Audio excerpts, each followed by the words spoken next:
कुल्ल वलिय्यिन अलैहिस्सलातु वस्सलाम सलवातुल्लाह अलैहि व अला आबाइहि तय्यिबीन अत्वाहिरीन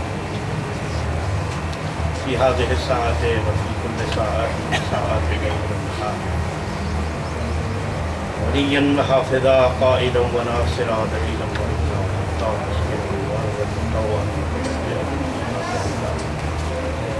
या रब्ब मुहम्मदिन व आलि मुहम्मद सल्लि अला मुहम्मद व अज्जिल फ़रज आलि मुहम्मद सल्लि अला मुहम्मद। सलवात से हज़रात जल्दी पढ़ो बाबा की तरफ।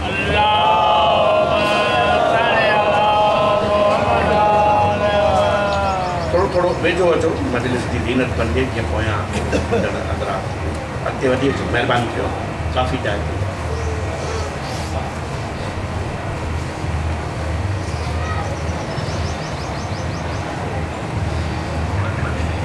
औज़ु बिल्लाहि मिनश शैतानिर रजीम बिस्मिल्लाहिर रहमानिर रहीम। क़ाल अल्लाहु तआला जल्ल जलालुहु व अम्मा नवालुहु बिल फ़ुरक़ानिल हमीद। इन्नल्लाहा व मलाइकतहु युसल्लूना अलन नबी या अय्युहल्लज़ीना आमनू सल्लु अलैहि व सल्लिमू तस्लीमा।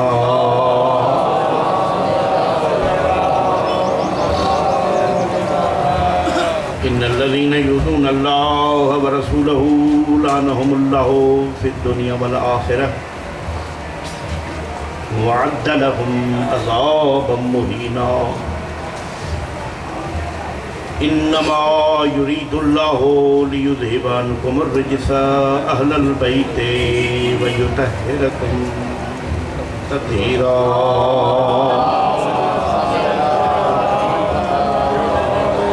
इब्तिदामी कुनम बिस्मिल्लाहि बादे अज़ान ला इलाहा इल्लल्लाह अज़ मदद मुहम्मद हमी तलबम करमे अज़ अलीयुन वलीयुल्लाह। खुदा गुफ्त दर कुरान आयात व मोहम्मद आलिहु बर सलवात।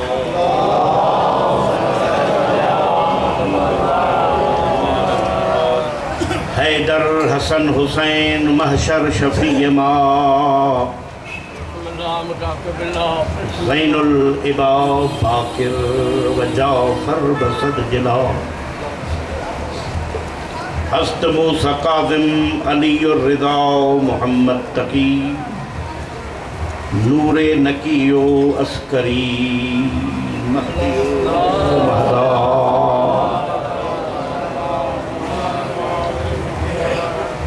गयूर आहे गाज़ी ही ख़ानदान अतहर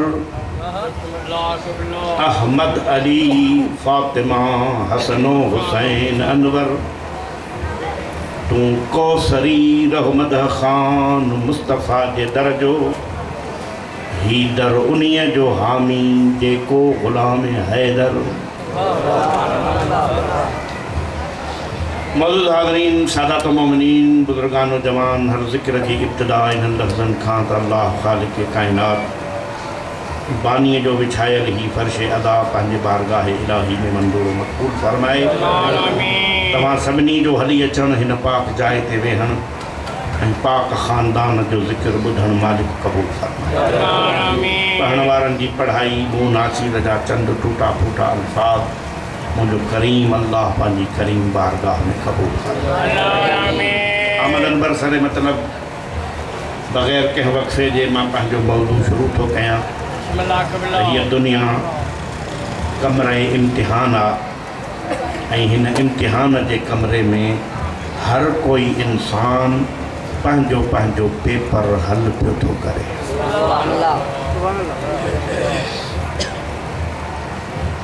मुझे ख्याल में बदबख्त है वो इंसान, बदकिस्मत है वो इंसान जेको हिन इम्तिहान जे कमरे में पेपर जे हल करण जे लाइ कंहिं सवाल जो जवाब न लिखे ऐं उन जो बग़ैर जवाबनि जे पेपर जेॾीमहिल मालिकुल मुल्क जे साम्हूं ईंदो तो वो बजाए कामयाब थियण जे फेल थी। उन करीमी एतिरी कई आहे जो नेकीअ जो इरादो कयूं था त अल्लाह तुंहिंजी नेकीअ खे लिखाए थो छॾे, और इरादे खां पोइ उहा नेकी प्रैक्टिकली कयूं था त अल्लाह हिक जे बदिरां 10 करे थो लिखाए। बुराईअ जो इरादो कयूं था, नतीर साईं बि चयो आहे कंब बि कत बि हुत तोरींदड़ तिखा। लिखण वारा चंदा मालिक इरादो कयो थई बुराईअ जो लिखऊंसि, रबे करीम फरमाए थो जेसी ताईं अमली तरह न करे न लिखोसि। नेकीअ जो इरादो कयईं लिखजी वरी उहा बुराई अमली तौर प्रैक्टिकली वञी करे थो। हाणे लिखण वारनि वरी कलम तिखा कया, मालिक चयो न लिखोसि, मां तौबह जो दरवाज़ो अञा खोले रखियो थी। हदीसुनि में ज़िम्मेवारी सां थो चवां, मां मज़हबनि ते तहक़ीक़ कई, PhD कई, उन में लिखियलु आहे सभिनी मज़हबनि वटि त 70 ॾींहंनि ताईं अल्लाह उहा गुनाह नथो लिखाए जेसी ताईं तौबह मालिक जे दर ते नथो करे। सुभान अल्लाह। मुंहिंजा साईं, मां तालीम खाते मां हाणे रिटायर्ड कयो आहे 1 जनवरी 2018 ते। मुंहिंजो हिकिड़ो कंट्रोलर हो साईं इस्लाम दीन शाह रोड़ीअ जो सैयद, मूंसां गॾु पढ़ियो। मां उन खां पुछो त हे इम्तिहान छो वठंदा आहियो? मूंखे चई इम्तिहान इन करे वठंदा आहियूं त ख़बर पए त घणा शागिर्द पास था थियनि ऐं घणा फेल था थियनि। मां उनखे चयसि मां बि 12 क्लास खे अंग्रेजी पढ़ाईंदो आहियां, 60 जे क़रीब शागिर्द मूं वटि पढ़ंदा आहिनि। मां बहैसियत हिकु सीनियर उस्ताद जे इहा ॻाल्हि कमा हक़ हू सम्झी थो सघां त जेकॾहिं मुंहिंजे क्लास जा शागिर्द इम्तिहान में अपीयर थियनि ऐं इम्तिहान फेयर मीन्स वारो थिए, जेको अॼुकल्ह इम्तिहान जो नमूनो आयो न, त मां कमा हक़ हू सम्झी सघां थो त मुंहिंजे 60 मां घणा पास थींदा, घणा फेल थींदा। जॾहिं मूं जहिड़ो हिकिड़ो मामूली उस्ताद पास फेल सम्झी सघे थो त काइनात जो ख़ालिक नथो सम्झी सघे त घणा पास थींदा या घणा फेल थींदा।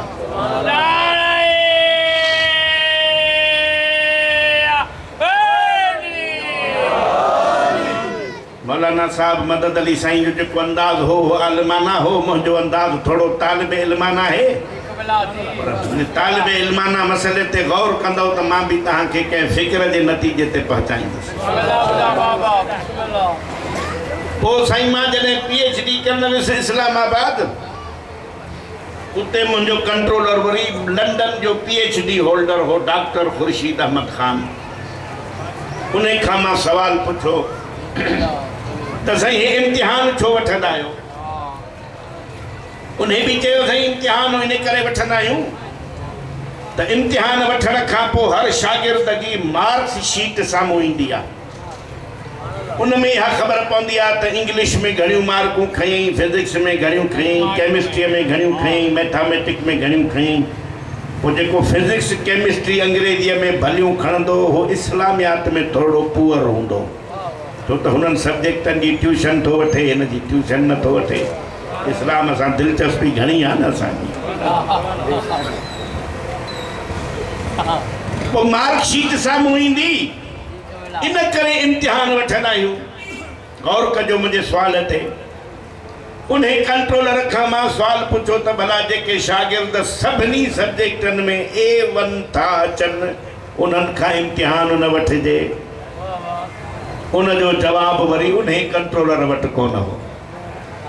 मजबूर थी अहिड़े कंट्रोलर जे दर ते आयासीं जंहिंजे घर में क़ुरान जूं आयतूं नाज़िल थींदियूं आहिनि।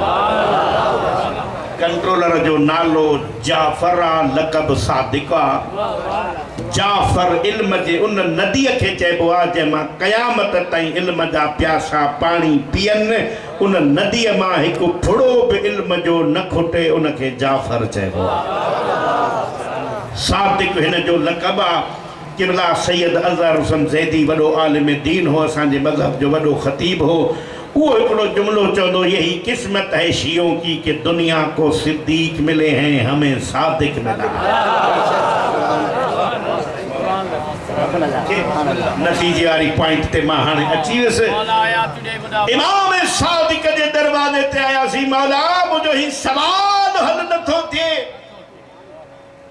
के था चवनि त मार्कशीट जे लाइ वठिबो आहे इम्तिहान, के था चवनि त पास फेल थियण जे लाइ वठिबो आहे। इमाम ॿिनि लफ़्ज़नि में जवाब ॾिनो त मौलवी अकुल खां कमु वठ। भली मार्कशीट साम्हूं ईंदी त जंहिं सब्जेक्ट में कमज़ोर हूंदो उन जो नक्स ज़ाहिर थींदो, जंहिं सब्जेक्ट में बुलंद हूंदो उन जो बुलंदी ज़ाहिर थींदी। माना ॻाल्हियूं मथियूं इम्तिहान वठण खां पोइ नाक़िस जो नक्स ज़ाहिर थींदो आहे, कामिल जो कमाल ज़ाहिर थींदो आहे।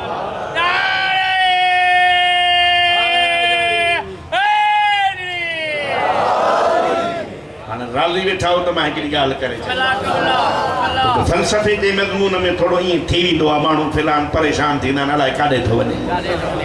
ठीकु आहे, फ़लसफ़े जो मज़मून। इम्तिहान नबीयन बि ॾिना, इम्तिहान मुरसलीन बि ॾिना, इम्तिहान वलीयन बि ॾिना, इम्तिहान औसिया बि ॾिना, इम्तिहान गौसन कुतबन वलीयन बि ॾिना। पर रब अकबर जो कसम, जॾहिं इम्तिहाननि में नबी मंज़िल में थकिजी पिया, उते हुसैन अलैहिस्सलाम अॻिते अची चयो, मालिक मां थो इम्तिहान ॾियां।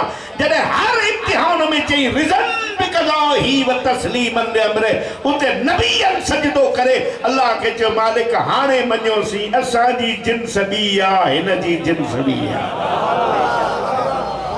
ॻाल्हि साॻी अथव जेका मौलाना साहिबु करे। हर गुल जी ख़ुशबू जो पंहिंजी आहे, सम्झाइण जो अंदाज़ ऐं तरीक़ो हर हिक जो पंहिंजो। हज़रत आदम अलैहिस्सलाम पहिरियों अबुल बशर जेको अल्लाह जे इम्तिहान में आयो, मंज़िल इम्तिहान में हिकिड़ी दाह कई आहे। हज़रत आदम अलैहिस्सलाम, रब्बना ज़लमना अनफुसना व इल्लम तग़फिर लना व तरहमना लनकूनन्न मिनल ख़ासिरीन। मालिक मां हाणे तौबा थो कयां, जे मुंहिंजी इहा क़बूल न कयई त मां नुक़सान वारो थी वेंदुसि। कम कहिड़ा कई? तफ़सीरनि ऐं तारीख़ुनि जे ज़िम्मेवारी सां थो चवां, जन्नत मां जो लथो त श्रीलंका में लथो। ॾाढी हवा खे अल्लाह जिद्दे में लाथो, पर असुल इन जी सही प्रोनंसिएशन आहे जद्दा। जद्दा अरबीअ में चइबो आहे ॾाॾीअ खे। अल्लाह जंहिं सरज़मीन ते ॾाॾीअ खे लाथो, न सरज़मीन जो नालो ई जद्दा रखी छॾी।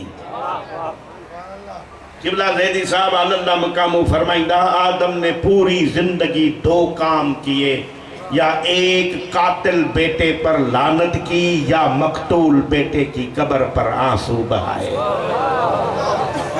अब आदम की नस्ल ता कयामत चलेगी। अब यूं समझो कि जो किसी मकतूल पर, मजलूम पर रोए और कातिल पर तबर्रा करे, समझो वही आदम की खालिस नस्ल है।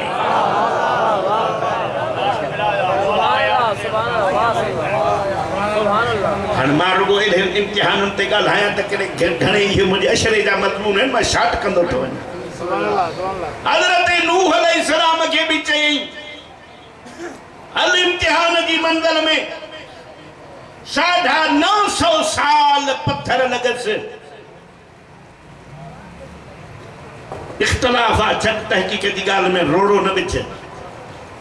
950 सालन में एडो मजबूत इरादन जो मालिक जो शाम जो जिब्रील मीकाइल पत्थर हटाए, वरी जिस्म सा पंहिंजा पर मस्कन नबी के शिफा थे, वरी सागे चौक ते बीही चए, उन रब जी बंदगी कयो जंहिं तहां खे ठाहियो आ, हिननि पुतनि जी छो था बंदगी कयो जिन खे तहां ठाहियो आ।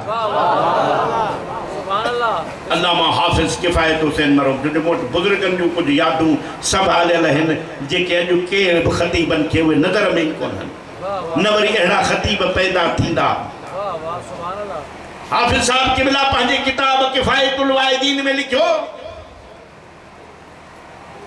त जिब्राइल और मीकाइल अची नूह नबी जे जिस्म तां पत्थर हटाईंदा हा, वरी पंहिंजा पर नबी जे जिस्म सां हणंदा हा, नबी के शिफा थींदी ही, वरी सुबुह जो साॻे चौक में भी अल्लाह जी तबलीग कंदो हो। दुनिया समझो कोन ॻाल्हि खे त जिते अल्लाह जो साहिब शरीयत नबी तबलीग दीन कंदे जख्मी थी पवे त अल्लाह मलाइकन के हुन जे मर्द जो हकीम बंदी नबी के नबी जे मर्द जी शिफा थोजे। हाणे उन्हनि उलमान खां पुछो त उहो मलाइक जेको नबी के शिफा थोजे पाण मरीज़ थो थिए त कंहिंजी दर तां शिफा वठण थो अचे।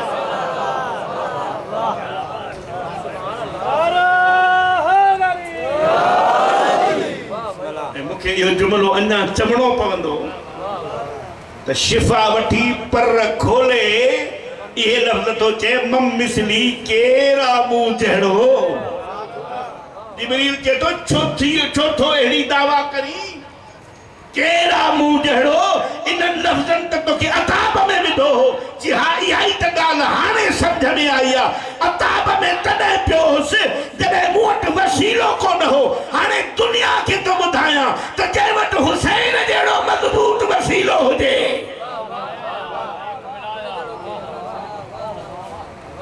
हाणे हिकिड़े पत्थर ते हज़रत नूह जो इम्तिहान बि टुटी पियो। नंढड़े हिकिड़े ॿार खणी पत्थर हज़रत नूह खे हयो, ज़ख़्म थियुसि, रत वहियुसि, दुआ घुरी रब ला तज़र अलल अर्ज़ मिनल काफ़िरीन दय्यारा।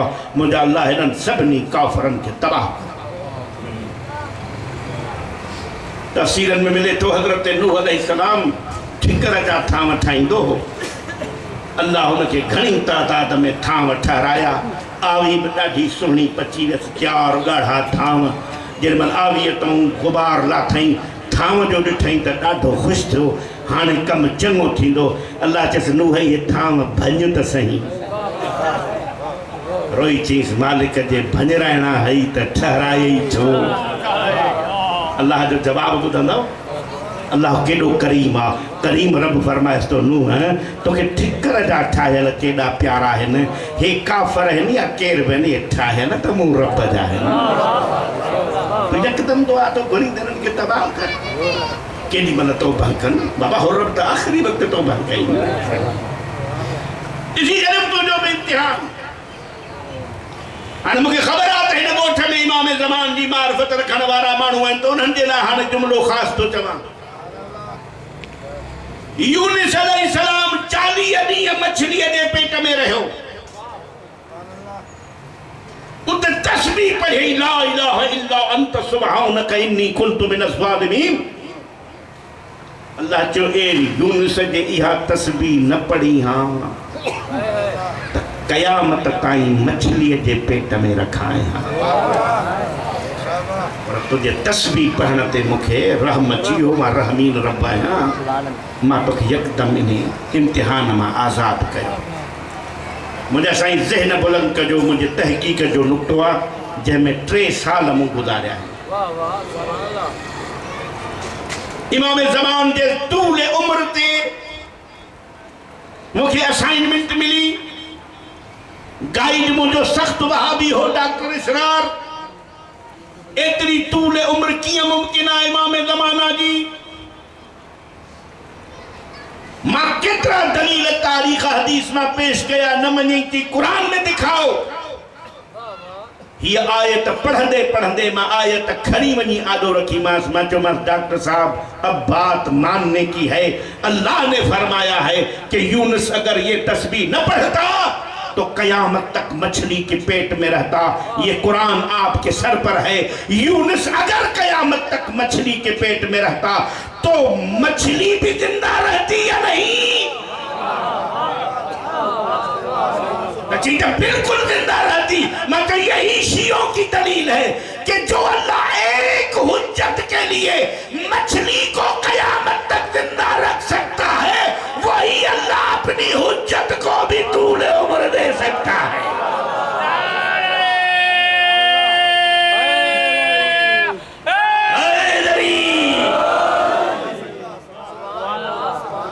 मंदल इम्तिहान अॻिते वधी मुंहिंजा हज़रत इब्राहीम अलैहिस्सलाम जा इम्तिहान भी आया। साईं क़िबला आलम शाह बाबा हज़रत इब्राहीम के इम्तिहानन ते तफ़सील सां रोशनी विधी, पर मां इशारतन गुज़री वञा त इब्राहीम अलैहिस्सलाम जा इम्तिहान थिया आहिनि टे, जान जो, माल जो ऐं औलाद जो। हाणे हज़रत इब्राहीम ॾे जो मां वञा सभिनी जा मौज़ू ॿुधल, मां तव्हांखे थोरो ॿिए पासे सैर कराए अचां। अल्लाह ताला कुरान मजीद जे सूरह बकरा में इरशाद फरमायो वलनबलुवन्नकुम बिशैइन मिनल खौफ वल जुइ व नक्सिन मिनल अम्वाल वल अनफुस वस समरात वबश्शिरिस साबिरीन अल्लज़ीना इज़ा असाबतहुम मुसीबत कालू इन्ना लिल्लाहि व इन्ना इलैहि राजिऊन। अल्लाह चेतो जॾहिं बि मां कंहिं मोमिन खे इम्तिहान में आज़माईंदो आहियां त पहिरियां मक़ाम खौफ में आज़माईंदो आहियां। खौफ जे मक़ाम में डिॼे थो या साबिते क़दम थो रहे। घणनि माण्हुनि जे मथनि तां ॻाल्हि गुज़री वई, मूंखे वज़ाहत करणी पइजी वई ऐं ख़िताबत जो थोरो रंग भी ॿुधाइणो पइजी वियो। सभ खां वॾो इस्लाम जे तारीख़ जो खौफ जो मक़ाम आहे हिजरत वारी रात। 40 कबीला चूंडिजी आया आलमीन जे नबी खे क़त्ल करण जे लाइ। अल्लाह पंहिंजे हबीब खे चए थो हाणे निकुर पंहिंजी जान बचाए बिस्तर ते कंहिंखे सुम्हार। पैगंबर के तो केरा देखो मुझे बिस्तर ते सुमे, अज मुझो बिस्तर निंड जो न मौत जो बिस्तर आ। इन खौफ के मकाम में दुनिया चुप हुई तो मता कत्ल न थी वञो, पर जैके बचपन का अबू तालिब मश्क कराई ही न वो चे थो जे मां सुम्हा त तू बची वेंदे। चवे थो मां बची वेंदुमि। शुक्र जो सजदो कई मालिक तुझो शुक्र आहे जो अॼु तुझे अली जी जान तुझे हबीब जे कम थी अचे। ॻाल्हि खणी आहे। ज़ैदी साहब क़िबला चवंदो मौला रसूल मौला अली के मुखातिब थी फरमाई या अली आज हम तुमको हम बनाएंगे, हम तुम बन के निकलेंगे। दुनिया हैरान थी गई, हम कैसे बनेंगे, तुम कैसे बनेंगे। रसूल ने कहा या अली लेट जाओ मेरे बिस्तर पर। ये तहकीक जो जुमलो तो गौर करो। मां उन मौलवी जे हथ ते बैत कंदुसि जेको मूंखे इहो ॾेखारे जो रसूल चयो हुजे या अली तूं सुम्ही पओ मुंहिंजे बिस्तर ते। न, सुम्हणु हिकु कैफ़ियत जो नालो आहे। तव्हां असां मां केतिरा अहिड़ा माण्हू आहिनि जो निंड जे लाइ जेसि ताईं टेबलेट न वठंदा त निंड ई कान ईंदनि। इहा आहे लेटण त इंसान जे वस में आहे, निंड जो अचणु इंसान जे वस में कोन्हे। ऐं ख़ुशूसन जेकी इहा ख़बर पए त 40 कातिल तलवारूं कढियूं मुंहिंजे क़त्ल लाइ बीठा आहिनि, उनखे निंड कीअं ईंदी। फिर रसूल ने हम कैसे बनाया तुम कैसे बने। अली अलैहिस्सलाम की चादर उठा के अपने कांधे पे रखी, अपनी चादर अपने कांधे से हटा के अली को लिटा के अपनी चादर अली अलैहिस्सलाम के ऊपर डालकर कहा या अली आज हम तुमको अपनी शबी बना रहे हैं। मुझे पता है कि लोग शबी पर एतराज करेंगे, मैं अपनी चादर तेरे ऊपर डालकर तुझे अपनी शबी बनाकर दुनिया को बताऊंगा। शबी बनाना बिद्दत नहीं, मोहम्मद की सुन्नत है।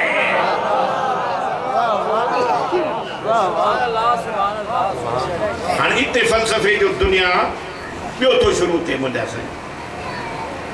मां छा चयो त क़त्ल जे ख़ौफ़ वारे खे टेंशन वारे खे निंड क़िबला ज़ैदी साहब फरमाइंदो यही सोचने का मकाम है। रात एक है शब एक है, एक शब में 2 वाक़यात हुए हैं। एक सुकून से सोया है, एक इज़्तिराब से रोया है। जो सोया है वो अकेला है, जो रोया है वो नबी के साथ है। ये जाकर तुम्हें ढूंढना है कि सोया कौन है और रोया कौन है।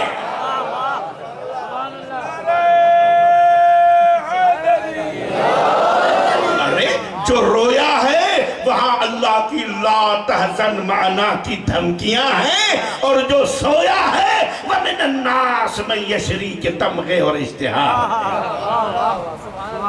मुल्ला जामी पंहिंजे किताब शवाहिदुन नबुवत में लिखियो तो मुस्तफ़ा जे रूहानी कमालन का सवा मुस्तफ़ा जा जेके जिस्मानी कमाल हा उनमें सोने जो इहो भी कमाल हो जो चेहरे में अहिड़ो नूर निकरंदो हो जो अमड़ साइण के ॾींहं जे सिज जी रोशनी में न लभण वारी सुई सरदार जे रात जे वक्त वञण महल जल्दी लभी पवंदी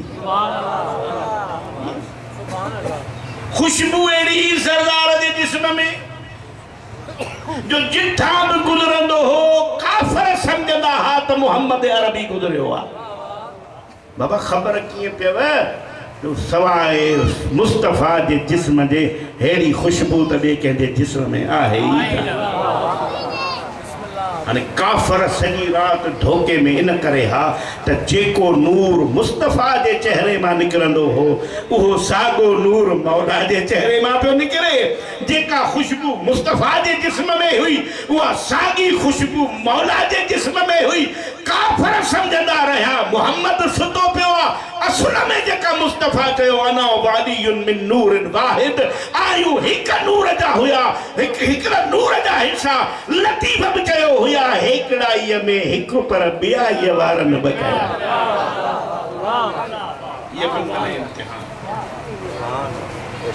वलनबलवन्नकुम बिशैइन मिनल खौफ में अल्लाह वलजूअ बुख में आज़माईंदो आहे करबला में 3 ॾींहंनि खां वधीक बुख आहे कान हैरत जी ॻाल्हि थो ॿुधायां मां मसाइल नथो कयां बुख जे मंज़िल ते हिकिड़ो दलील ॾियणु थो चाहियां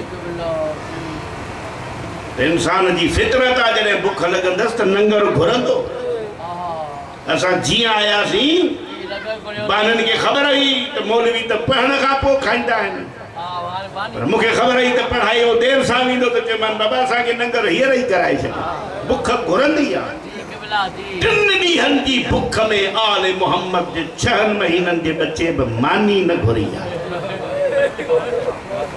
इहो बुख जो इम्तिहान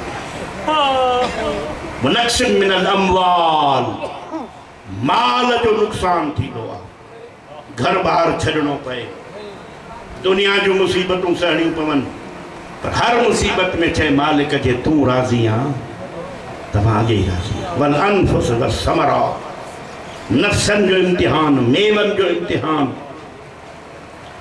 नफ़्सनि जे इम्तिहान में पंहिंजे जान जो इम्तिहान आहे मेवनि जे इम्तिहान में औलाद जो इम्तिहान आहे तव्हां हिकिड़ी गॾिजी सलवात पढ़ो मोहम्मद वाले मोहम्मद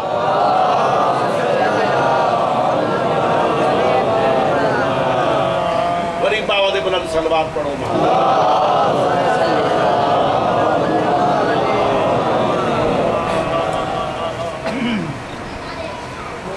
मुझे टाइम काफ़ी सर्फ थी वियो आहे मौलाना साहब बेची वियो आहे तव्हांखे वधीक इंतज़ार न कराया औलाद जे इम्तिहान में ॾिसा सब्र थो करे या न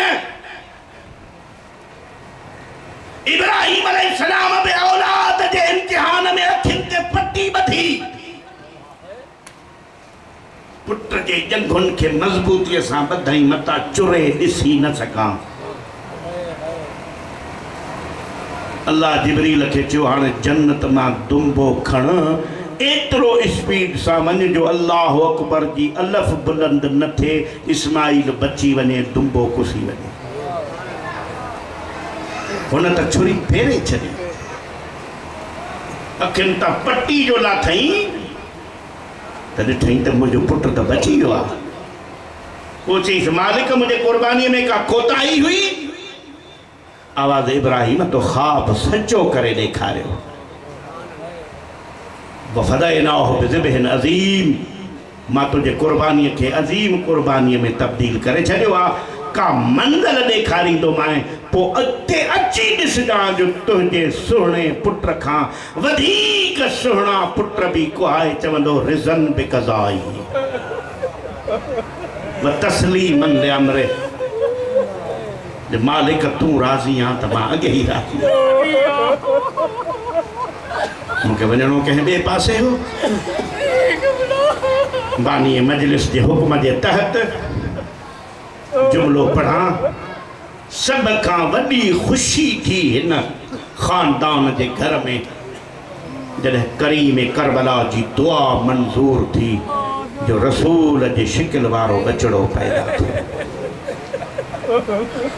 हर बीबी ख़ुश आ, करबला जो करीम ख़ुश आ। 400 कनीज़ूं अली अकबर जे विलादत जे ख़ुशी में हुसैन मौला आज़ाद कयूं। एक अहिड़ी बि कनीज़ आज़ाद कयईं जेका अली अकबर जी अम्मा खे विरसे में मिली ही। तारीख़ हुन जो नालो शीरीन ॿुधायो आहे। मौला चए तो शीरीन तूं भी आज़ाद आ। हिक हिक बीबीअ जे दर ते वई। ही दर हुआ जंहिं दर ते मूं कौसर जे पाणीअ सां थाम धोता। ही दर हुआ जिते मां क़ुरान आलिया साइण खां पढ़ियो आहे। ही दर हुआ जिते फ़िक़ह मां अम्मा फ़िज़ा खां पढ़ी आहे, जंहिं 40 साल सवाइ क़ुरान जे ॻाल्हायो न आहे। मूंखे हिन दर तां जुदा न कयो। हर बीबी चयसि उलुल अम्र जो हुकुम ठही वञणो पवंदो। इंतज़ार न करायां। आख़िर में सानिए ज़हरा खां मोकिलायईं। पाक बीबी शीरीन जे मथे ते हथ रखी चयो शीरीन दुआ थई वॾे घर में शादी कंदीअ। जेतिरा साल असांजी ख़िदमत कई ओतिरियूं नौकरियाणियूं मिलंदई। दुआ थई ज़हरा जे धीउ जी कदमनि ते किरी चए थी साइण वींदसि तॾहिं जॾहिं मूंसां वाइदो कंदीअ कॾहिं मुंहिंजे घर बि ईंदी। गुलाब जीअल वारो पाक बीबीअ जे अखियुनि मां ॻोढ़ा वसी पिया। शीरीन जो मथो चुमी चए थी शीरीन तोसां वाइदो आहे तुंहिंजे घर ज़रूरु ईंदसि। साइण कॾहिं ईंदा हो? पाक बीबी फरमाए थी वक़्तु नथी ॿुधाए। साइण पोइ मुंहिंजी मानी खाईंदो? पाक बीबी फरमायो वक़्तु हूंदो त खाईंदासीं। साइण पोइ मुंहिंजो पाणी त ज़रूरु पीअंदो? पाक बीबी फरमायो वक़्तु हूंदो त पीअंदासीं। शीरीन जी शादी थी वई इस्फहान में। हिन जे मुड़ुस जूं जागीरूं हुयूं कूफे में। आलीशान घर ठहिराई। घर में कालीन विछाई, पलंग लगाई, कुर्सियूं लगाई। रात जो नौकरियाणियुनि खे घुराए चवंदी खुदा क़िस्मत करे कॾहिं मदीने हलो। मुंहिंजी आलिया साइण जो अखलाक ॾिसो। मुझे मुर्शिद हुसैन जो कुरान ॿुधो। जॾहिं मुंहिंजो मुर्शिद कुरान पढ़ंदो आहे न पखी आसमान तां तरती किरी पवंदा आहिनि। शीरीन जे मुर्स जो नालो आहे उज़ैर। वो चए थो मां इहे वाक़ियात ॿुधी रश्क खाईंदो हुउमि कॾहिं मदीने वञा शीरीन जा मुर्शिद ॾिसां। बसि इंतज़ार न करायां। ज़ाकिरनि जो मशहूर नामवर ज़ाकिर गुज़रियो आहे सुल्तान ज़ाकिरीन अहमद बख्श भट्टी मरहूम। वो चवंदो मेरा अल्लाह तू अली को धियां न ॾे। इन जे जुमिले में अहिड़ो असर आहे जो अॼु ॾींहं ताईं बि माण्हू ॿुधी परेशान थी था वञनि। ॿियो जुमिलो चवंदो मेरा अल्लाह जे अली को धियां ॾितियां नी त अली दे धियां दी जुती बि शाम न वञे। किथे शाम किथे अली जूं धियूं। पोइ उहो जुमिलो पढ़ंदो त 11 मुहर्रम ते अली अकबर जी करबला मां ॼञ तयार थी। पुराणे ज़माने में ॼञूं हलंदियूं उठनि कजावनि ते, पर हीअ तारीख़ जी पहिरीं ॼञ आहे जेका उठनि ते हली आहे पर कजावा कोन्हनि।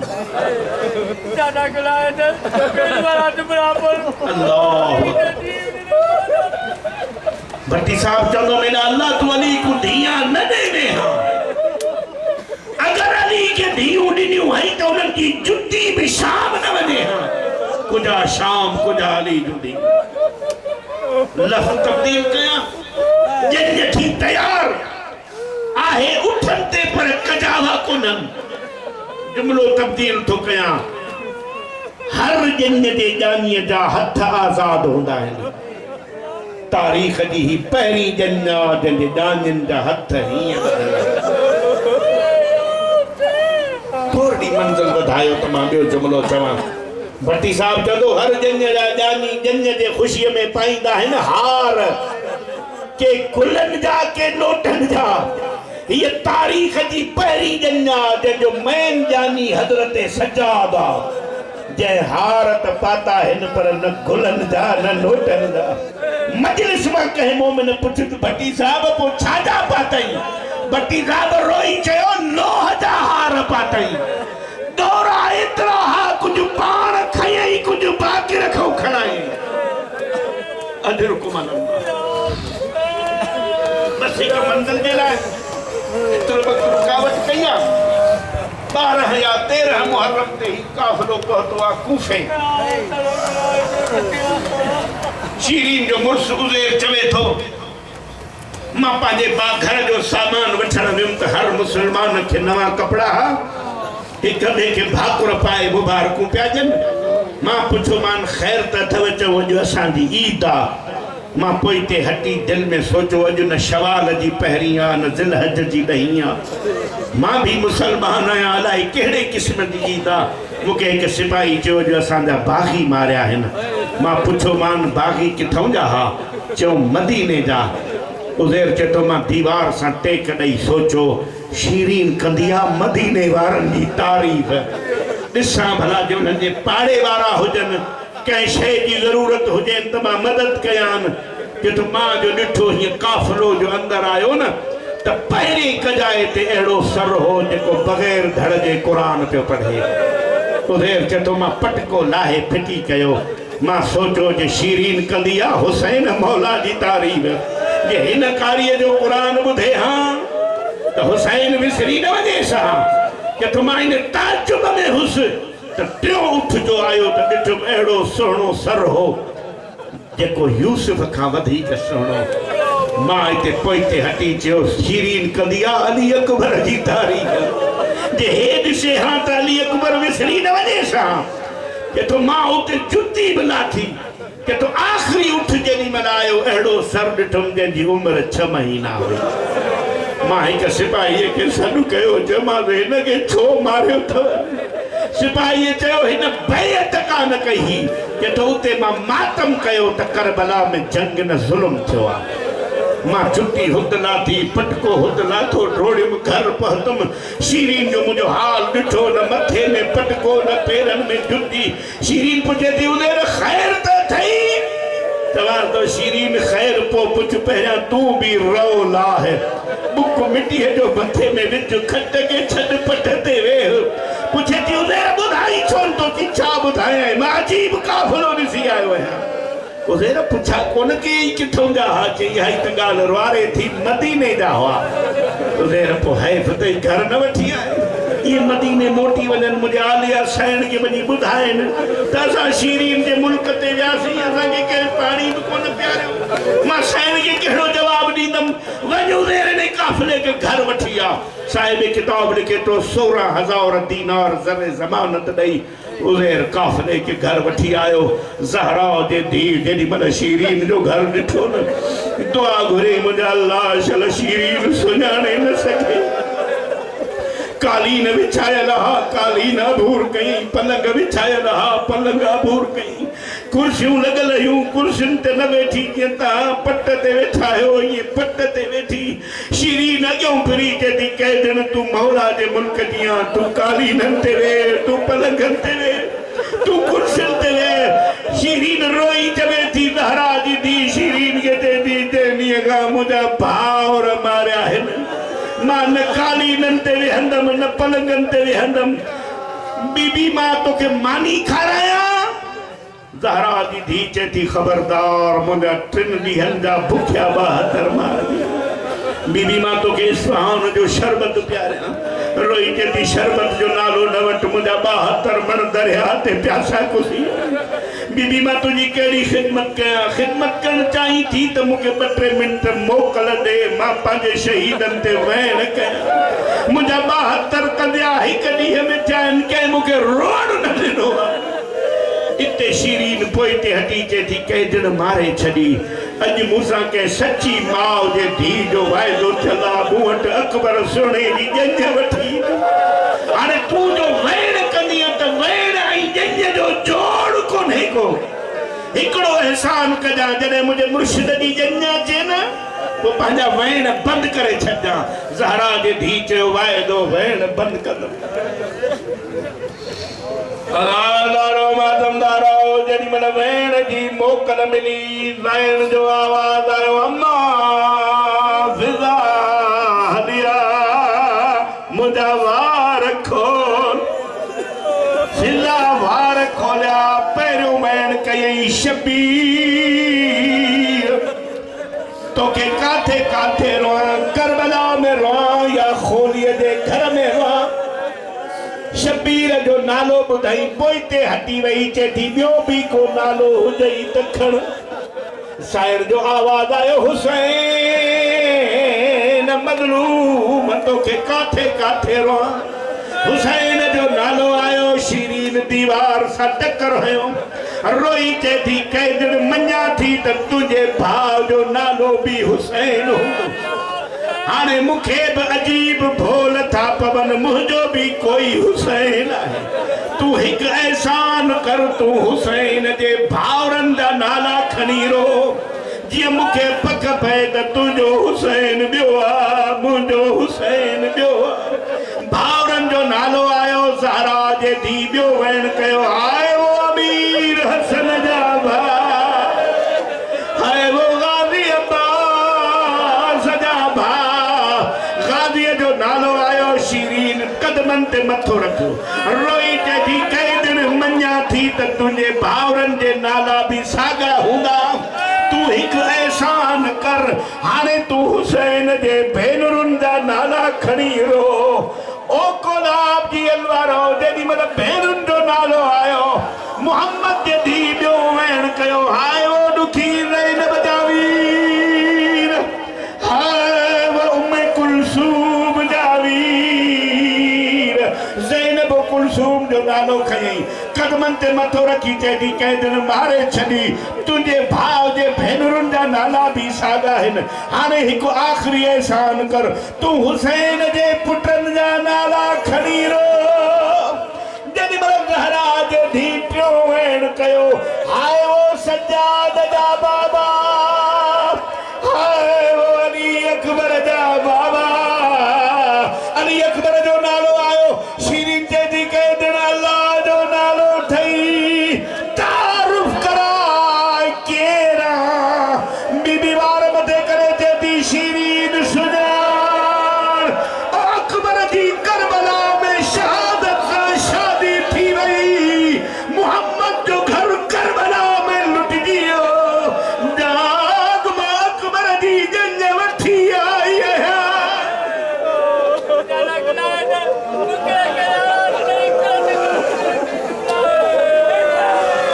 वार मथे करे चए थी शीरीन सुञाण मोहम्मद जो घर करबला में उजड़ी वियो अकबर जी शहादत सां शादी थी वई अकबर जी जंग वठी आई आहियां